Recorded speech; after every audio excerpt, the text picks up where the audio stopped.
ओम नारायण नारायण नारायण नारायण। सभी मित्रों को राम राम।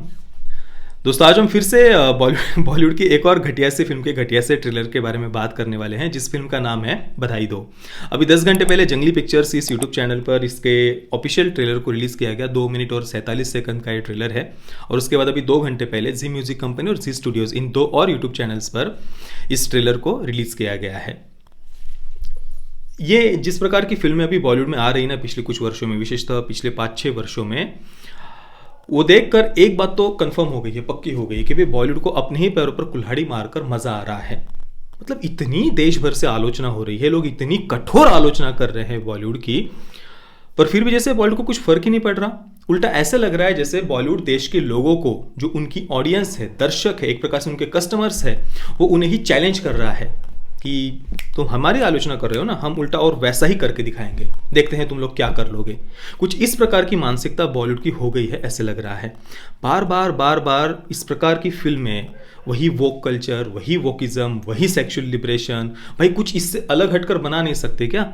ये वोक कल्चर आज हॉलीवुड को ऑलरेडी बर्बाद कर रहा है। वहां की यूएस की जो ऑडियंस है वो ऑलरेडी इस सबसे परेशान हो गई है, इसी वोक कल्चर से, इसी सेक्सुअल लिबरेशन से। वही बार बार आप लोगों पर अगर थोपोगे अपनी विचारधारा, तो लोग क्यों क्यों पैसा खर्च करेंगे ये सब देखने के लिए? और ऊपर से आप देश की जनता को ही कहते हो कि भाई हमें जबरदस्ती टारगेट किया जा रहा है, हमें जबरदस्ती इस प्रकार से बॉलीवुड को स्पेसिफिकली टारगेट किया जा रहा है। क्यों नहीं बोलेंगे लोग फिर?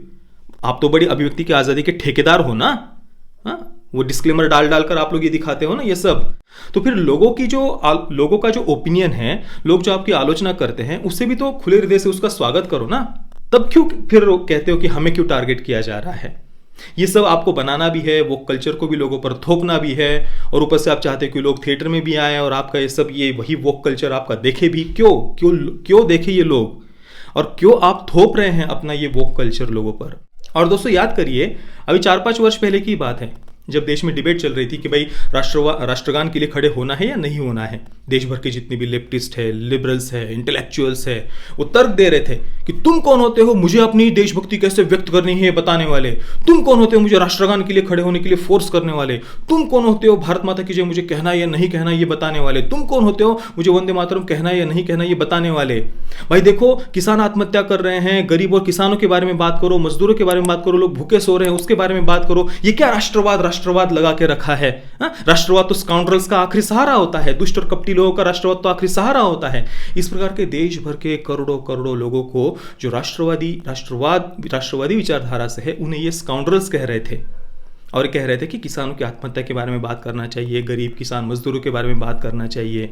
पर ये लोग क्या करते हैं? ये लोग 365 दिन साल के 24/7 बस ये सेक्सुअल लिबरेशन, वोक प्रोपेगेंडा, टॉक्सिक पेट्रियार्की के नाम से छाती कूटना, समाज के नाम से छाती कूटना, पेरेंट्स के नाम से छाती कूटना, बुजुर्गों के नाम से छाती कूटना, सिस्टम के नाम से छाती कूटना, परंपराओं के नाम से छाती कूटना, रीति रिवाजों के नाम से छाती कूटना, फैमिली सिस्टम के नाम से छाती कूटना, मोरल वैल्यूज के नाम से छाती कूटना, संयम सदाचार के नाम से छाती कूटना। यही करते हैं ना 24/7 ये लोग। तब इन्हें किसानों की याद नहीं आएगी, तब इन्हें देश के गरीब किसान मजदूरों की याद नहीं आएगी। इनका सब कुछ किसानों का प्रेम कब आएगा? जब आप देश विरोधी नारों का विरोध करेंगे, जब आप कोई अगर भारत माता की जय वंदे मातरम नारों का अपमान करे, उसके ऊपर अगर आप कुछ बोलेंगे, तब तुरंत ही आपको चुप कराने के लिए किसानों को सामने लेकर के आएंगे, झूठा प्रेम दिखाएंगे किसानों के बारे में। हाँ? और बाकी साल भर इसी प्रकार की वो प्रोपेगेंडा वाली फिल्में बनाते रहेंगे। अभी ह्यूमन नाम की जो वेब सीरीज आई थी, उसमें भी यही सेक्सुअल लिबरेशन, उसमें कीर्ति कुलारी का जो कैरेक्टर है। अब एक सीन है बिल्कुल आखिरी एपिसोड में, जहां पर सायरा अपने पेरेंट्स के सामने बहुत फ्रस्ट्रेटेड हो गई है। सायरा अपने पेरेंट्स के सामने चीख रही है, चिल्ला रही है कि तुम लोग एक्सेप्ट क्यों नहीं कर रहे हो मुझे, मेरी सेक्सुअलिटी को, वगैरह वगैरह। और वो कहती है कि मैं जब मम्मी पापा तुम सुन रहे हो ना, वो जोर जोर से चिल्ला रही है अपने पेरेंट्स के सामने, और कहती है कि मैं जब 10 साल की थी तो मैंने बेसमेंट में मेरी एक गर्लफ्रेंड थी और एक फ्रेंड को लेकर के आई थी, और उससे मैंने टच किया था और मुझे बहुत बहुत खुशी मिली थी। इसके बाद में 12 साल की उम्र में मैंने एक दूसरी लड़की को बिल्कुल मैडली, एकदम पागलों की तरह किस किया था बाथरूम में, स्कूल में वगैरह जो भी है। इसके बाद में इस लड़की के साथ, उसके बाद में उस लड़की के साथ। और ये सब करने के बाद में वो सायरा सबरवाल का कैरेक्टर विक्टिम कार्ड खेल रहा है कि समाज मुझे एक्सेप्ट नहीं कर रहा, पेरेंट्स मुझे एक्सेप्ट नहीं कर रहे। क्यों करेंगे एक्सेप्ट वो? सबसे पहले तो मैं लेस्बियन हूँ या मेरी सेक्सुअलिटी अलग है, इस कारण से मुझे कोई एक्सेप्ट नहीं कर रहा, ये विक्टिम कार्ड ही छोड़ दो। इस प्रकार की लाइफस्टाइल अगर कोई जिन्हें तुम हेट्रोसेक्सुअल कहते हो ना, वो भी अगर कोई ऐसी लाइफस्टाइल जिए ना, तो भी पेरेंट्स को उसे दो कान के नीचे खींच कर लगानी चाहिए। सबसे पहली बात तो 10 साल की आयु में सोचिए, कल को कोई लड़का 10 साल की आयु में वो किसी लड़की को टच करता है किसी घर के बेसमेंट में, क्या इसको हम सही कहेंगे? कोई मतलब ये इसको आप किसी भी प्रकार से जस्टिफाई कैसे कर सकते हैं? और चलो, आपको जिसके भी साथ सोना है, जो भी करना है आप कर सकते हो, मतलब किसी हमारी न्याय व्यवस्था भी इसके लिए कोई मना नहीं करती है। आप जिसके साथ सोना चाहे, जितनों के साथ सोना चाहे सो, कोई किसी ने बिल्कुल भी कोई मना नहीं कर रहा है। पर कम से कम इसके पीछे आप विक्टिम कार्ड खेलना बंद कर दो ना, रोना धोना बंद कर दो, समाज के नाम से छाती कूटना बंद कर दो, पेरेंट्स के नाम से छाती कूटना बंद कर दो। वो क्यों करे आपको एक्सेप्ट? भाई उनके भी तो अपना ओपिनियन है, उनका भी अपना लाइफ है, उनकी भी अपना जीवन है, उनकी अपनी खुद की एक सोच है, समझ है। वो आपकी ऐसी डिस्गस्टिंग सेक्सुअल लिबरेशन वाली लाइफस्टाइल को क्यों सपोर्ट करे? कोई जिन्हें नहीं सपोर्ट करना उनको छोड़ दो ना, आप जियो जैसा आपको जीना है। कोई मना कर रहा है क्या आपको? पर कम से कम ये हमारा प्रेम है, या ये हमारा अधिकार है, या ये हमारा ये सब विक्टिम कार्ड खेलना बंद करो। तो आपको जो करना है आप करो, किसी ने मना नहीं किया है। पर कम से कम ये एक्सेप्ट करो कि भाई ये हमारी बस शरीर की हमारी इच्छा है, ये बस शारीरिक सुख है, भोग वासना है, काम वासना है, ये बस चमड़ी का सुख है। ये कम से कम एक्सेप्ट तो करो ना आप। इस सारे वोक कल्चर के कारण आज वेस्टर्न कंट्रीज के क्या हालात हो गए हैं आप देख लीजिए। वहां के फैमिली सिस्टम किस प्रकार से पूरी तरीके से चरमरा गया है, किस प्रकार से पूरी तरीके से टूट गया है। वहां के युवा पीढ़ी के क्या हालात है, किस प्रकार से अनिद्रा के वो लोग शिकार हो गए हैं, ढंग से नींद नहीं आती, डिप्रेशन एंग्जाइटी के पूरी तरीके से शिकार हो गए हैं, एंग्जाइटी की पिल्स खाए बगैर, डिप्रेशन की पिल्स खाए बगैर वो जी नहीं पा रहे हैं। ये हालात हो गए हैं। कोई मेहनत पुरुषार्थ करने की रुचि ही नहीं बची है वहां की युवा पीढ़ी में। आज भी वहां के वेस्टर्न कंट्रीज के जो बड़ी बड़ी यूएस की यूनिवर्सिटीज है, वहाँ जो बच्चे टॉप करते हैं, सफल होते हैं, वे ज़्यादातर एशियन कंट्रीज से होते हैं, विशेषतः भारत से होते हैं। आज भारत यही बड़ी बड़ी कंपनीज को वहाँ पर लीड कर रहे हैं, क्योंकि वहाँ के वेस्टर्न कंट्रीज के खुद के जो युवा है वो इसी वोक कल्चर के चलते उन्होंने अपनी पूरी युवा पीढ़ी, अपना पूरा यौवन बर्बाद कर दिया है। आज ज़्यादातर वेस्टर्न कंट्रीज सेक्स टूरिज्म के हब बन चुके हैं, क्योंकि मेहनत और पुरुषार्थ करने की रुचि ही वहां पर बची नहीं है। और इस सब के पीछे एकमात्र कारण है वोकिज्म, ये सेक्सुअल लिबरेशन। बचपन से कभी संयम सदाचार की सीख नहीं देना, बच्चों को जीवन में संयम का महत्व नहीं बताना, बस मन में आए वो करते जाओ, कल किसने देखा है, बस जो मन में आए खाओ पियो मौज करो। और इस प्रकार की लाइफस्टाइल जीते जीते जब जीवन में पूरी तरीके से डिप्रेशन और एंग्जाइटी के शिकार हो जाते हैं, आगे कोई भविष्य दिखता नहीं है, तब सिस्टम के नाम से छाती कूटते हैं, पेरेंट्स के नाम से छाती कूटते हैं। तब भी इन्हें अपनी गलती दिखाई नहीं देगी कि भाई हमने अपना यौवन बर्बाद किया इस प्रकार की भोग वासना में डूबकर, इस प्रकार से इंद्रिय सुख में डूबकर। तब भी उन्हें अपनी गलती नहीं दिखती, तब भी वो सिस्टम को दोष देंगे, गवर्नमेंट को दोष देंगे, पेरेंट्स को दोष देंगे, समाज को दोष देंगे। और इसी कारण से तो ये लोग बार बार डिप्रेशन, एंग्जाइटी, सुसाइड को रोमांटिसाइज करते हैं ना, क्योंकि इन्हें भी पता है कि ये जिस प्रकार की लाइफस्टाइल को प्रमोट कर रहे हैं उसका अंत यही होने वाला है। और भारत में तो हमारे जो लिबरल्स हैं उन्हें जब भी अपने इस वोक कल्चर को, सेक्सुअल लिबरलिज्म को प्रमोट करना होता है, तब इनके पास खजुराहो और कामसूत्र ये दो नाम लेकर के सामने आ जाते हैं। क्योंकि हमारी यंग जनरेशन की भी गलती नहीं ना, उन्हें हमारे देश की संस्कृति के बारे में कभी पढ़ाया नहीं जाता। उन्हें बस दो नाम पता है, कामसूत्र खजुराहो, कामसूत्र खजुराहो, इससे ज्यादा उन्हें कुछ पता ही नहीं है।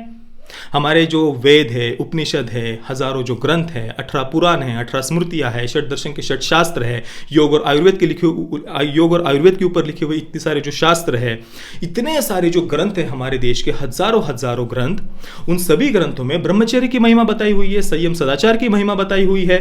21 वर्ष की आयु तक हमें ब्रह्मचर्य आश्रम का पालन करना चाहिए, यह बताया हुआ है। वो हजारों ग्रंथ, शास्त्र, वेद, पुराण, उपनिषद, स्मृतियां, वो सब उन्हें नहीं दिखाई देगा। वो बस एक कामसूत्र को सामने लेकर के आ जाएंगे। भाई कामसूत्र भी जीवन का एक जो अंग है, शारीरिक संबंध बनाना जीवन का एक अंग है वो, और उसी की तरह बस एक वो एक लिखा हुआ है ग्रंथ। और उसमें भी जो शारीरिक संबंध बनाना है उसे भी किसी पवित्र कार्य की तरह ही वहां पर उसे वर्णन किया गया है। ये आजकल का सेक्सुअल लिबरेशन नहीं कि भाई हम बस भोग वासना में पूरी तरीके से डूबे चले जाए, जीवन में कोई संयम नहीं, सदाचार नहीं, मोरल वैल्यूज नहीं, पेरेंट्स का कोई, परिवार का कोई महत्व नहीं, बस अपना वोकिज्म, इसका और उसका दूर दूर तक भी कोई कनेक्शन नहीं है। और दूसरा क्या याद आता है? खजुराहो। आज से 1000 वर्ष पहले चंदेला राजवंश के द्वारा बनाए गए खजुराहो की कुछ मूर्तियां इन्हें याद आ जाती है जब भी इन्हें अपना सेक्सुअल लिबरेशन प्रमोट करना होता है। बाकी इतने हमारे हजारों वर्ष पूर्व के जो लाखों मंदिर है जो विदेशी आक्रांताओं ने तोड़ दिए, उनके खंडहर आज भी हम देखते हैं, वो उन्हें नहीं दिखाई देंगे। पर बस 1000 वर्ष पहले चंदेला राजवंश के द्वारा बनाई गई वो कुछ खजुराहो की मूर्तियां उन्हें दिखाई देंगी। उसके पीछे का भी कारण उन्हें पता नहीं है कि किस प्रकार से उस समय जो युवा थे वो किस प्रकार से पूरा वैराग्य की तरफ सब जा रहे थे। बस वैराग्य, संसार छोड़कर जा रहे थे, संसार में किसी की रुचि बची नहीं थी। युवा कई सारे युवा बस वैराग्य के रास्ते चल रहे थे। तो वहाँ पर चंदेला राजवंश के द्वारा ये सारी मूर्तियाँ बनाई गई थी ताकि उनकी भी संसार में वहाँ कुछ जो जिनके मन में उतना संयम नहीं है, सदाचार नहीं है, इंद्रिय संयम नहीं है, ऐसे जो कुछ युवा है उनकी भी संसार में कुछ रुचि बनी रहे। सब लोग बस उसी मार्ग पर न जाएं, और जिनके जीवन में मन पर संयम है, इंद्रियों पर संयम है, वो तो अपने संयम के मार्ग पर चलेंगे ही। पर ना उसके पीछे का कुछ इतिहास पता है, और वो भी छोड़ दीजिए, इन्हें बस याद आएगा वो एक खजुराहो की कुछ मूर्तियाँ। बाकी हमारे जो हजारों शास्त्र है, इतनी सारी जो सांस्कृतिक धरोहर है, इतने सारे जो ग्रंथ है, वो उन्हें दिखाई नहीं देंगे, क्योंकि इनका जो मुख्य उद्देश्य है वो कोई योग और आयुर्वेद को समझना, हमारे वेदों को समझना, उपनिषदों को समझना, या पुराणों को समझना, या फिर जो हमारे षट दर्शन के षट शास्त्र है उन्हें समझना, स्मृतियों को समझना, ये इनका उद्देश्य नहीं है। उन्हें जीवन में उन सब ग्रंथों में जीवन को हमें कैसे जीना चाहिए, जीवन को कैसे उन्नत करना चाहिए, जीवन का परम लक्ष्य क्या है, आत्म साक्षात्कार क्या है, आत्मविज्ञान क्या है, आत्मविद्या क्या है, ब्रह्म विद्या क्या है, इन सब के बारे में उन शास्त्रों में क्या कहा गया है, श्रीमद् भगवद गीता में क्या कहा गया है, रामायण और महाभारत जैसे जो हमारा ऐतिहासिक ग्रंथ है उनमें क्या कहा गया है, इन सब से उन्हें कोई मतलब नहीं है। बस अपना सेक्सुअल लिबरेशन को प्रमोट करना है, और इस कारण से बस दूसरों को चुप कराने के लिए कामसूत्र और खजुराहो, बस ये दो सामने लेकर के आ जाएंगे और हो गया पूरा इनका आर्गुमेंट। इससे तो कुछ उन्हें पता ही नहीं है ना। और दोस्तों यहाँ पर एक बात को मैं बिल्कुल क्लियर करना चाहता हूँ, हम सभी किन्नर समाज का सम्मान करते हैं, पर किन्नर समाज को सामने रखकर उनको एक प्रकार से ढाल बनाकर जो सेक्सुअल लिबरेशन के प्रोपेगेंडा को स्प्रेड किया जा रहा है उसे मैं कम से कम समर्थन नहीं करता। हाँ, उन्हें जैसी लाइफस्टाइल जीनी है लिबरल्स को वो जिए, मैं उससे कोई मना नहीं कर रहा, पर भाई मैं उस सेक्सुअल लिबरेशन को सपोर्ट नहीं करता। आपको जैसा जीना है जियो, पर ये बार बार इसी सेक्सुअल लिबरेशन के प्रोपेगेंडा को स्प्रेड करके यंग जनरेशन को जो बर्बाद किया जा रहा है ये बंद होना चाहिए। जो यौवन होता है वो पूरे जीवन का बेस होता है, वहाँ पर जीवन में ब्रह्मचर्य की, संयम की आवश्यकता होती है।